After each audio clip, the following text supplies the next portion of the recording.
went home, drunk as I could be. There's another mule in the stable where my mule ought to be. Come here, honey. Why hello you lovely little peppercorns, my name's Noa Lee, and recently I had a couple of people ask me what my thoughts on ActRaiser for the Super Nintendo were, and I had mentioned that I had actually already reviewed this game in an older video.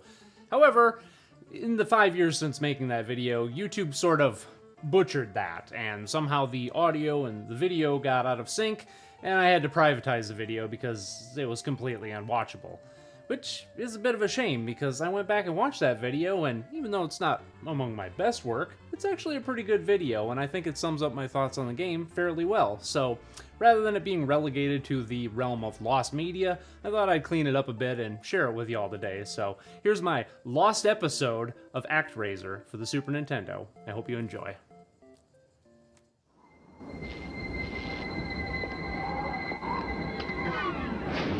When you think about classic Super Nintendo games, what pops into your mind? Super Mario World, Super Metroid, A Link to the Past, maybe Chrono Trigger, and Final Fantasy VI, or 3, whatever you want to call it? Well, how about ActRaiser? No? Never heard of it? Well, then allow me to introduce you, and heads up, cause spoilers incoming. Published by Onyx and developed by Quintet, who are probably best known for their games Illusion of Gaia and Terranigma, ActRaiser tells a tale of a planet overrun with monsters and devoid of human life. You take on the role of the Master, a freshly awakened god whose sole duty is to rid the world of these evil beings and repopulate the planet with friendly humans, because monsters are automatically evil and human-like creatures are always good. Anywho, as the Master, your first task is to move your sky palace over an area of your choosing and then go down to that planet's surface to eviscerate every last creature in the area by finding and defeating that location's boss monster. This scenario takes place as a sort of side-scrolling hack and slash, with you defeating foes with your big-ass sword as well as magical abilities that you obtain throughout the course of the game. Once you defeat the level's boss, the first act of that area is complete, and then you're thrust into a simulation mode where you create the first residents of this new land in a sort of Adam and Eve fashion. You now control your right-hand angel to direct the people on which directions you want them to expand the town, where you want to use your magic in order to modify the land, as well as protecting your residents and guiding them to the lairs of monsters so they can seal them up. As you build structures, the population of your new town will increase, creating more opportunities for building, farming, and exploring this untamed land. The total population of your world is more or less the experience points of the game, so you'll want to expand your towns to their fullest in order to maximize your strength, as well as to obtain new powers for which to dispatch your foes. While instructing your people as to where to build and what to do, you'll also need to defend them from the monsters that fly about in the skies above by shooting them with the arrows loosed by your angel's mighty bow. Each type of these monsters causes a different blight on the land, with these bat-looking ones snatching up your residents, white dragons that destroy buildings, red demons that curse your crops, and giant skulls that cause earthquakes. This hybrid of RTS and shoot-'em-up mechanics all culminates in a very hands-on style of play that, at least for me, ends up being the most enjoyable aspect of the game. The side-scrolling levels are fun, don't get me wrong, but they clearly weren't the primary focus during development, as the controls are kind of stiff and clunky, the level design isn't as tight as it could have been, and the balancing of the game is just a little bit off, to the point that you're able to tank most hits while wailing away on your adversaries, with them usually dying before your health gets too low. This, combined with the fact that there isn't a fail state in the simulation mode, makes ActRaiser a fairly easy game that can be beaten in an afternoon without too much difficulty, and the way in which the game is structured overall ensures that you'll always have something to do, with plenty of variety and new challenges to undertake. Once all the monster lairs in the town have been sealed up, a new event occurs which requires you to travel back to the surface to deliver the final blow to that area's monsters. And now, with all the monsters in the area defeated, the people can finally live in peace, so you return to the skies to set out into a new territory to liberate the land and cultivate another civilization. That's more or less the basic gist of the game, but of course there are plenty of unique challenges and events that occur to spice things up. In one of the towns, the people grow complacent and begin to become stressed and despondent, so the people ask you for something to ease their sorrows and anxieties. In the next town over, once you develop it enough, the people will hold a funeral for one of their fallen residents, inventing music in the process. They then present this to you as an offering to share this gift with the other lands, soothing their hearts and calming their minds. And there are plenty of little interactions like this throughout your journey, from curing the plague to dispatching a demonic cult that's drawing your followers away from you, and even a fatally wounded man who wants nothing more than for the sky to weep upon him as he passes away. And that's the most striking aspect of this game to me. It isn't the side-scrolling combat, the fantastic visuals, or musical score written by legendary composer Yuzo Koshiro, nor is it the quick pacing or the satisfying progression system. Those aspects are all fantastic, don't get me wrong, and they really add to the overall experience, but it's the way in which this game makes you care about the little specks of people and the tiny interactions they have that causes this game to shine its brightest. And this is kind of surprising to me. I've played several other God games before, like Populous and Black and White, but while playing, I never really cared what happened to the residents of these worlds. They were always just a means to an end, a way for me to progress through the game, and if they should have to die in order to achieve that end, so be it. But ActRaiser subtly injects a caring aspect into this game simply through the tiniest of interactions. You'd think the timescale of the narrative would diminish this aspect, aspect, as it's implied that each area you go to and rescue takes place over dozens of years, with many generations passing by as the world grows larger, to the point that your original citizens are implied to be old and gray or even deceased by the time you free their land and maximize their town's population. And you, as a god, only experience these moments as a matter of minutes, yet the people you've created can be born, live, and die within only seconds. So what does it matter if one man dies? Why should you care about his dying wish to have the tears of heaven wash him away? After all, in order to progress in this game, you actually have to cause earthquakes and other natural disasters in order to shape a continent or cause people to build stronger structures and grow better crops. Each time you do this, it always results in the deaths of hundreds of your charges, yet it's the few times where you interact on an intimate level with a single one of these tiny creatures that sticks with you. I had no qualms about destroying dozens of structures and ending hundreds of lives in order to reshape the world to my liking, but a single man dying on the steps of one of my temples damn near brought me to tears as I washed him away and fulfilled his final request. If nothing else, this might just be the first game to actually nail down the complexity of emotion and duty of playing as a god, but it's the final bit of bittersweetness that takes ActRaiser from good game status into that of greatness, which occurs during the final moments of the game. After freeing each land, building their population up to the maximum amount, and taking on the ultimate being of darkness that plagues this realm, you're finally rewarded with the sight of a peaceful and prosperous world resting comfortably below you. Gazing over your land and the people who once so heavily relied on you, while reminiscing about the challenges you've bested and the lives you've helped flourish, you end your journey with a visit to one of your temples, the conduit through which you've communicated with your people from the very beginning. Yet you find it only barren and deserted. The people who once asked so frequently for your help and aid are now silent and nowhere to be found. Because they have their own lives to live, their own children and world to attend to, and you, their immortal creator, are no longer worshipped or even acknowledged. For what use of a god does a self-sufficient world have? And, as bittersweet as it is, this is the greatest gift your children could have possibly given you. It's a sign that your duty has been fulfilled, and thus, you can return to your everlasting slumber,